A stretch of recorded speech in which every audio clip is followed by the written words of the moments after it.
You're now watching Qnews. Here are the top stories for this hour. The Israeli occupation army has announced that 4 of its combat units remain deployed in southern Syria. Defense Secretary Lloyd Austin called for close consultations with Tel Aviv and Washington regarding Syria. The Israeli army stated that a combat unit addressed threats within the buffer zone, seizing the unused Syrian military tanks. The operation aimed to secure northern Israeli settlements, according to the statement. Attacked some 75 targets with a number of different. The Israeli Prime Minister's office has said that Israel entered the buffer zone and taken control of strategic sites near its borders to prevent Syrian factions from threatening Israeli settlements. A statement from Prime Minister Benjamin Netanyahu's office stated that the collapse of the previous Syrian regime created a vacuum along Israel's borders and in the buffer zone established by the 1974 disengagement agreement.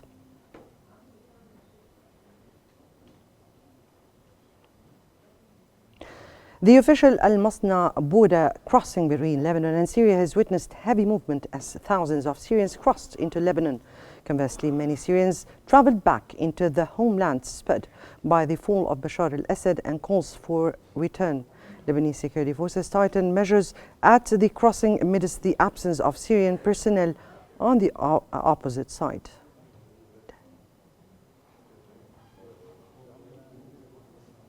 Israeli troops supported by heavy machinery and military vehicles have operated in the buffer zone between Syria and the Israeli-occupied Golan Heights.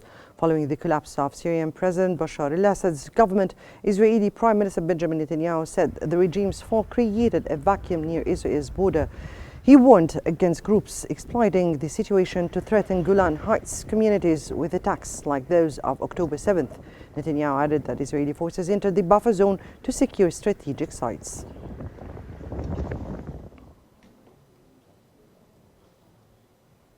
U.S. Secretary of State Antony Blinken has arrived in Jordan for the start of a regional tour following the ousting of Syrian President Bashar al-Assad. U.S. officials indicated that Blinken is set to meet Jordan's King Abdullah II and Foreign Minister Ayman Safadi in Aqaba to discuss a comprehensive process for selecting Syria's next government.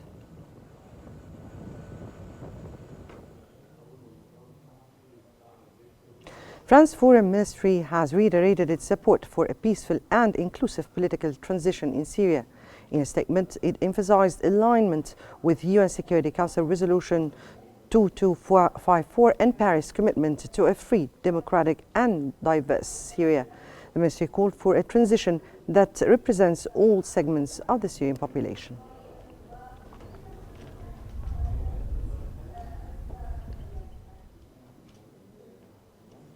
The United Nations General Assembly has passed 2 resolutions by majority vote focusing on the Gaza crisis and Palestinian refugees. The first resolution supporting the mandate of the United Nations Relief and Work Agency for Palestinian refugees in the Near East was approved by 159 countries, with 9 opposing and 11 abstaining.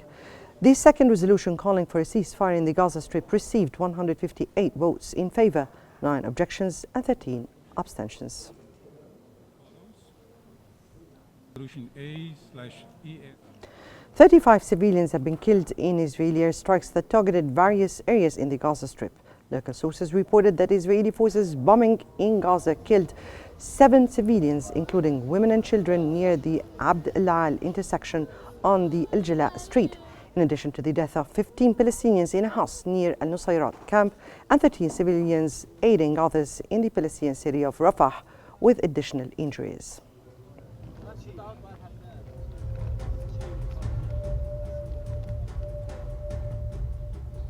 Well, this concludes our top stories for this hour. Thanks for watching and stay tuned for more updates on Qnews.